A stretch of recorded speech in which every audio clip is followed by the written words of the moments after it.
2 دن پہلے معاویہ نے طنزیہ انداز اپنا کر اس کے بالوں کو بادل سے تشبیہ دی تھی، مگر وہ بادل کیا کالی گھٹا سے بھی گھنے تھے۔ شاید یہ بھی کافی نہ ہو، میں کپڑے ہی اتار دیتی ہوں۔ دیوانگی میں مبتلا شمامہ کو کچھ پتا نہیں تھا کہ وہ کیا کر رہی ہے۔ اس نے گاؤن اتار کر پھینکا، اور جوں ہی اس کے ہاتھ اپنے گریبان کی طرف بڑھے، ششدر کھڑی بسمہ سرعت سے لپکی۔ اگلے ہی لمحے شمامہ اس کی گرفت میں تھی۔ کیا بے وقوفی ہے شمامہ! چھوڑو بسمہ، آج اس کا شوق پورا ہونے دو۔ اسے دیکھ لینے دو، مفلس کی بیٹی کی شکل کیسی ہے، اس کا بدن کیسا ہے۔ اسے ویڈیو بنانے دو تاکہ میری بدنامی کی تشہیر کر کے خوش ہو سکے۔ ہماری کون سی عزت ہے کہ برا مانیں گے؟ ہم امیر تھوڑی ہیں کہ توہین محسوس کریں گے۔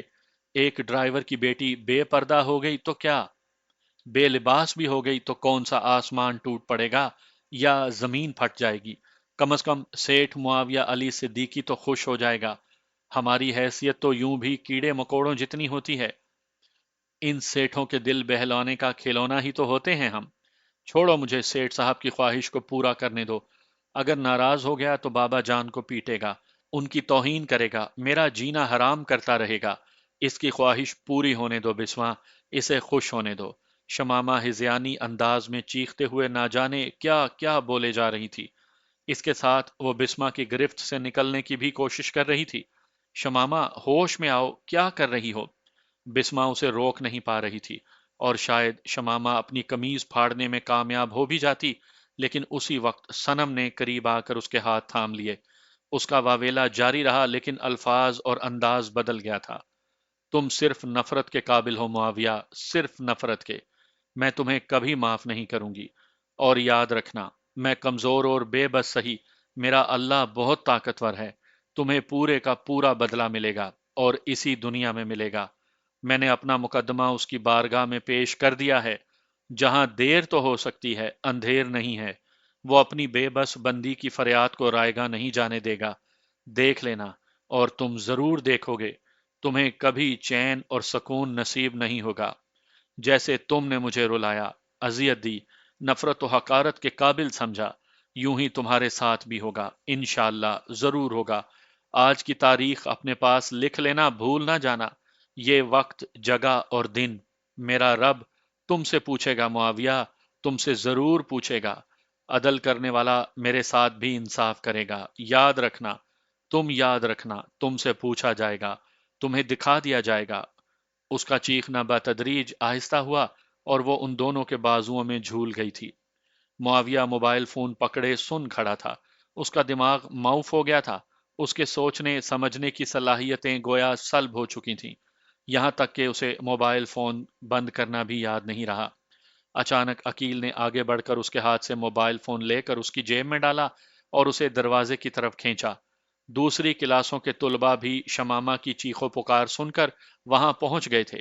غزالہ شرمندہ سی وہاں سے ہٹ گئی تھی۔ بسمہ نے دوپٹے سے شمامہ کا چہرہ ڈھانپ لیا تھا۔ پلیز یار، یہ لڑکے وغیرہ یہاں سے نکل جائیں، لڑکیاں خود ہی اسے سنبھال لیں گی۔ یہ کہنے والا رضوان تھا، اور اس کی کوششوں سے لڑکے وہاں سے نکل گئے تھے۔ بسمہ نے کہا، سنم ایک گلاس پانی تو لے آؤ۔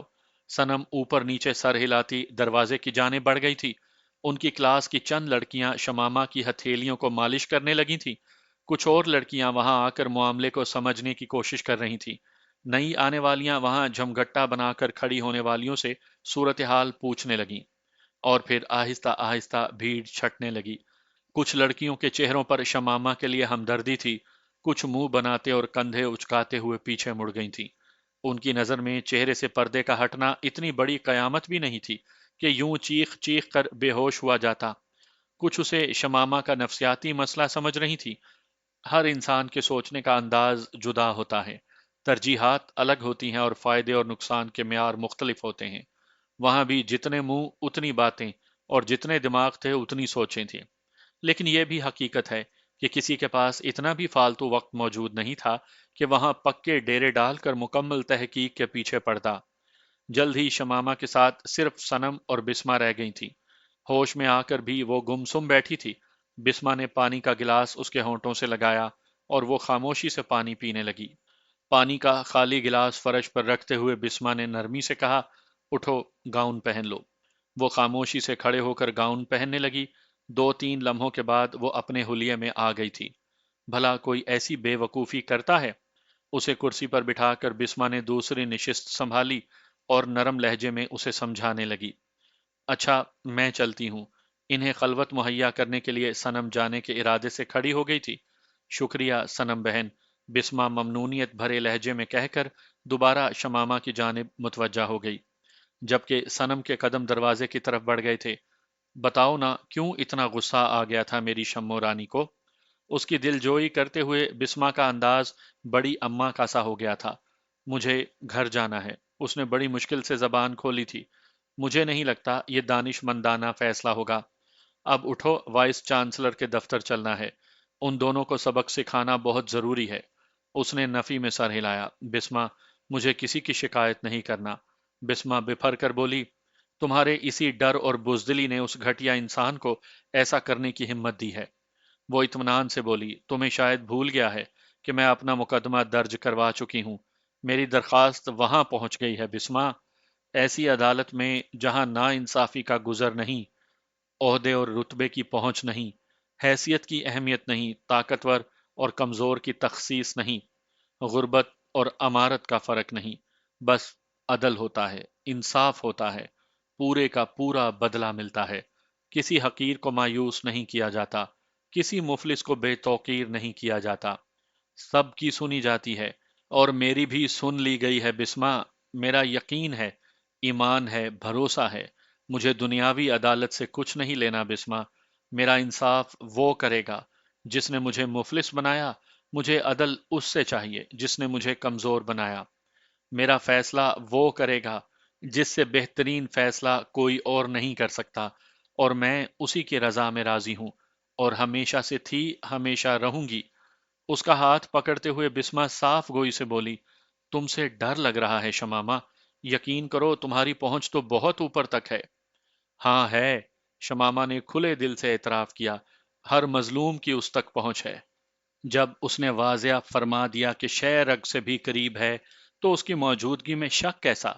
جب اعلان کر دیا کہ مانگو گے تو دوں گا تو تردد کیسا؟ جب عدل کا وعدہ کر دیا تو بے یقینی کیسی؟ بسما نے دلیل دی، تم سچ کہہ رہی ہو، لیکن دنیا تو اسباب کے تحت ہے، اور ہم معاشرے کے بنائے ہوئے قانون سے لا تعلق تو نہیں رہ سکتے نا۔ وہ اداسی سے بولی، وی سی کو شکایت کرنے پر کیا ہوگا؟ انہیں تنبیہ کر دے گا، مجھ سے معذرت کرنے کا حکم دے گا، یا زیادہ سے زیادہ یونیورسٹی سے بے دخل کر دے گا۔ تو انہیں یونیورسٹی کی کمی تو نہیں ہے نا؟ پاکستان کیا، وہ تو یورپ جا کر بھی تعلیم مکمل کر سکتے ہیں۔ بسما نے پوچھا، تو تم کیا چاہتی ہو؟ فوراً جواب آیا، جو میرا مالک چاہے۔